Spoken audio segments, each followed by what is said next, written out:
Hello guys! Welcome class sa ating channel at the same time sa lecture na rin natin ngayon.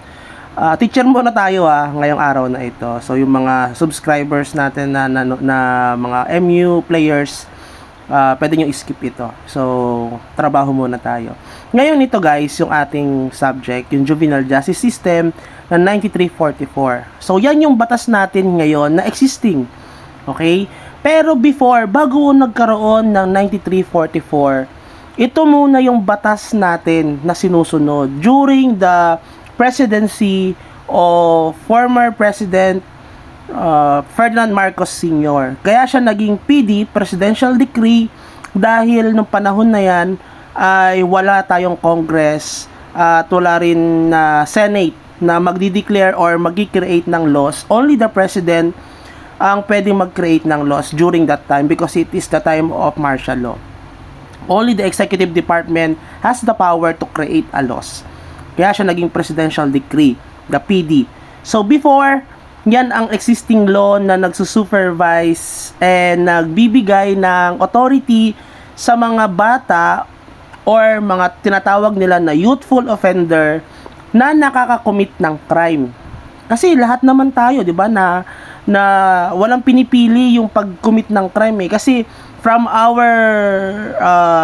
the birth ng ating tayo ay pinanganak, meron na talaga tayong evil mind. It's just so happen na nade-develop lang sa atin yung pagiging criminal mind natin habang tayo ay tumatanda.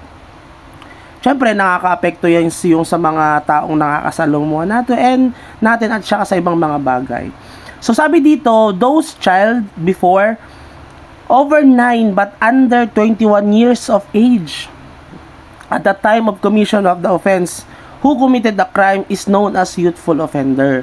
Before guys, ang tawag sa mga bata na nakakommit ng crime basta below 21 ka, ibig sabihin 20 years of age ka, ang tawag doon ay youthful offender.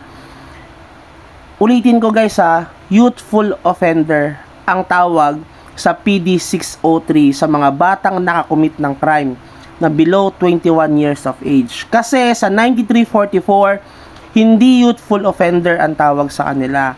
Ang tawag sa kanila ay CICL, Child in Conflict with the Law.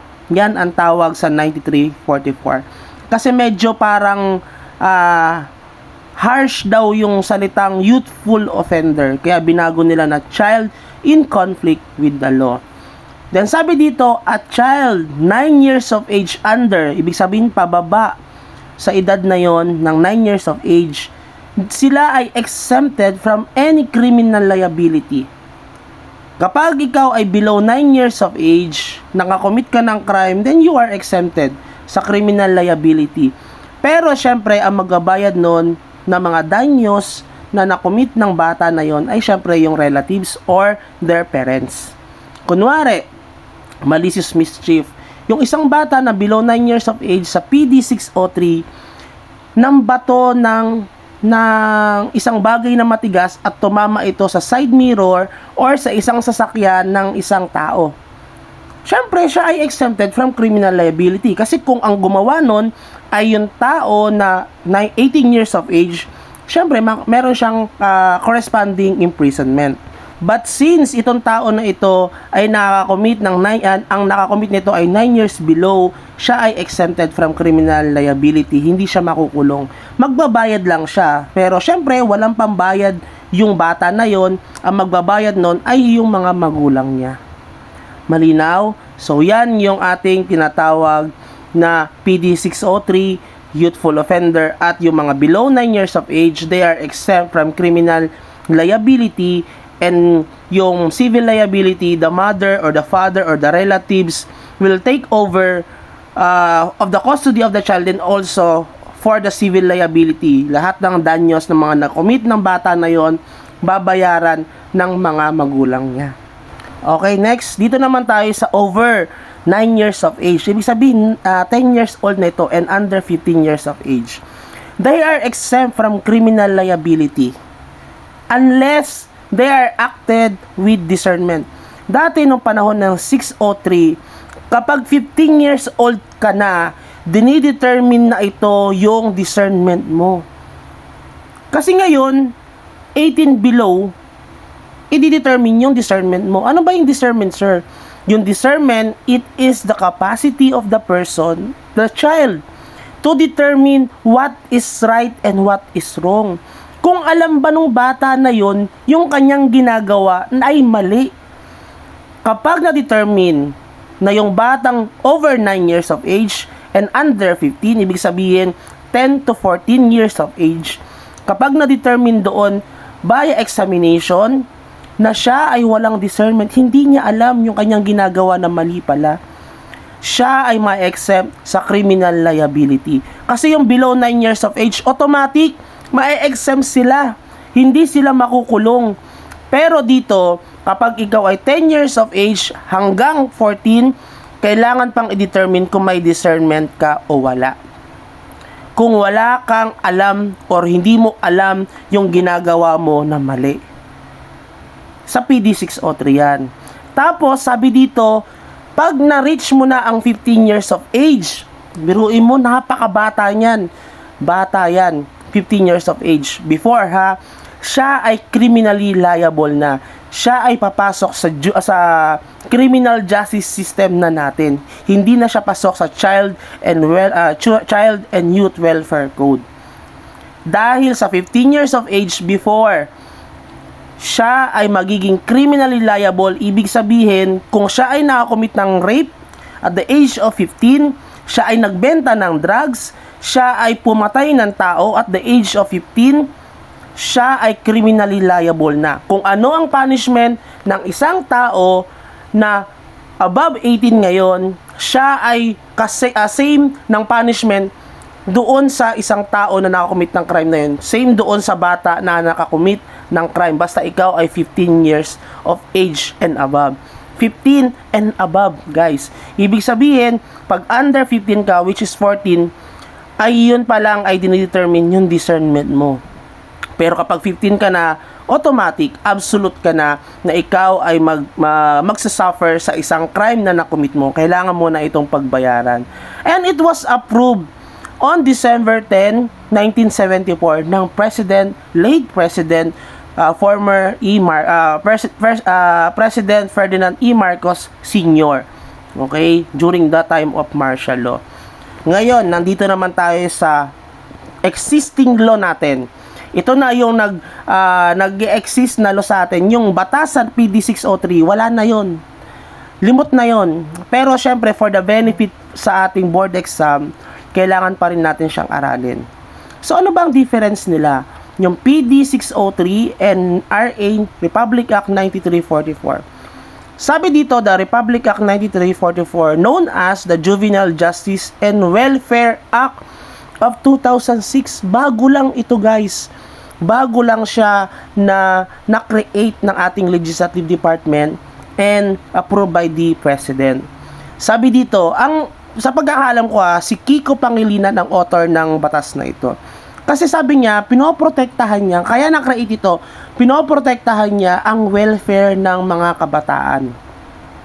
Para sa akin, totoo naman din, no? Ayoko maging bias but it is correct. Pero, syempre, because of the transition of our society, it just so happens some of our children, they are being used of the syndicates and their parents who are responsible. Dahil nga syempre kapag ikaw ay irresponsibleng magulang, pwedeng turuan mo yung mga anak mo ng hindi magagandang bagay. And pwede rin silang maging kasangkapan sa isang organized crime. Kaya kung mapapansin nyo, yung mga kabataan ngayon, sila yung mga namamalimos. Sila din yung mga nagiging this is based on my experience, na sila yung mga nagiging courier ng drugs. Kasi alam ng mga matatanda na kapag nahuli yung mga bata, ay merong batas na magpoprotekta sa kanila, which is itong 9344 na ito. Pero hindi nila alam yung total definition, total instruction kung bakit na-create itong batas na ito. Kasi akala nila, basta below 18 years of age ka, nakakommit ka ng crime, ikaw ay exempted from criminal liability. Yun ang alam ng mga iba. At yun yung pinapakita at sinasabi ng mga matatanda sa mga bata. At remember this, yung mga kaalaman ng mga bata na yan, or yung kanilang kamusmusan, madali yang makorap. Madali yang maimpluwensyahan, lalo kung yung mga taong nagsasabi sa kanila ay malapit sa kanila. Feeling nila tama. Di ba nga, nung tayo ay nung bata tayo, kung ano ang sabihin ng ating mga magulang, feeling natin yun ang tama. Kung ano ang sabihin ng ating mga guro, feeling natin yun yung tama.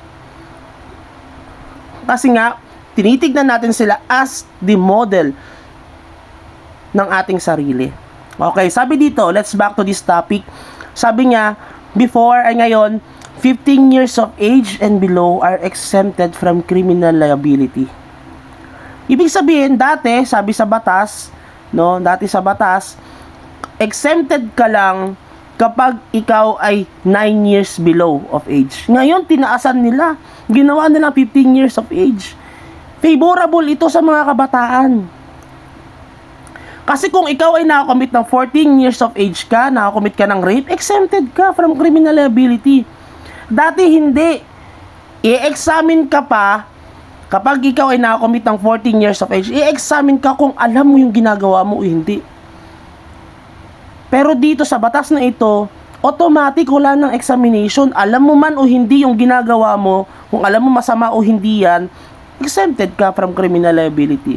Ibig sabihin, kung matalino yung bata, tapos yung bata na yun naturuan ng hindi maganda at gumawa ng isang krimen, at siya ay 15 years old below, meaning to say siya ay 14 years of age, at siya ay nakomit ng crime, then exempted siya. Kapag pumatay pala siya, wala na. Thank you na lang. TY na lang. So, yan yung sinasabi natin na loopholes or yung sinasabi natin na pwedeng ma-abuse itong batas na ito. This is the benefit of our discussion only.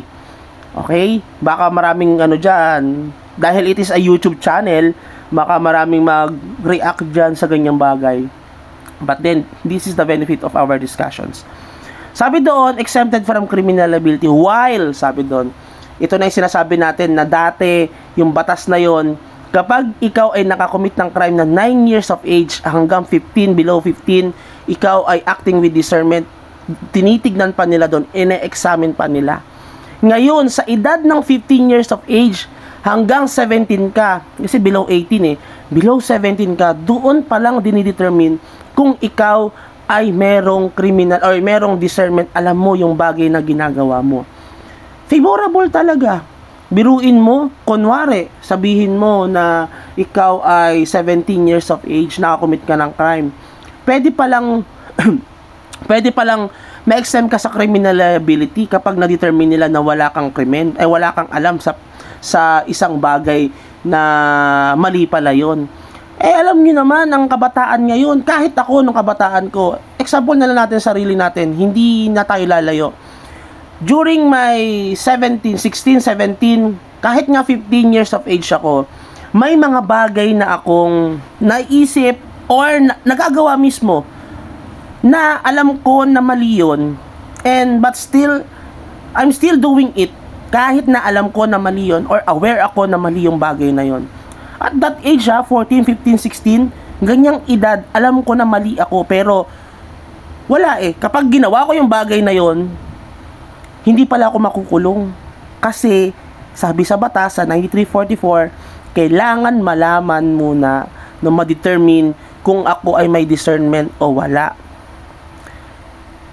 So, doon pa lang sa edad na yon, kahit nga nung 14, 13, alam ko na yan O pagka hindi mo pala alam sa 15 at 17, yung mga bagay na yan, alam na nila na may gagawin silang hindi maganda. Hanggang magkaroon ng 18 years of age, maging 18 years of age ka, ngayon, ikaw ay fully magkakaroon na ng criminal liability or responsibility.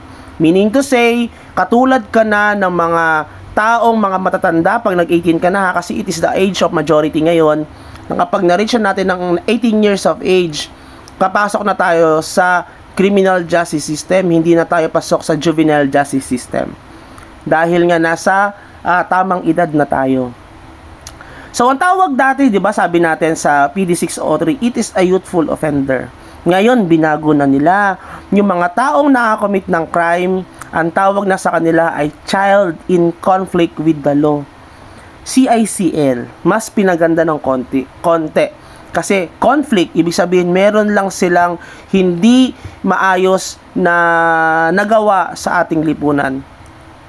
Pero dun sa isa sa youthful offender, ang pangit pakinggan, yung offender, 'di ba? Parang meron silang hindi magandang ginawa talaga. Kaya binago nila 'yon. Biruin mo yung thinking na mas pinoprotektahan talaga nila yung ating mga kabataan.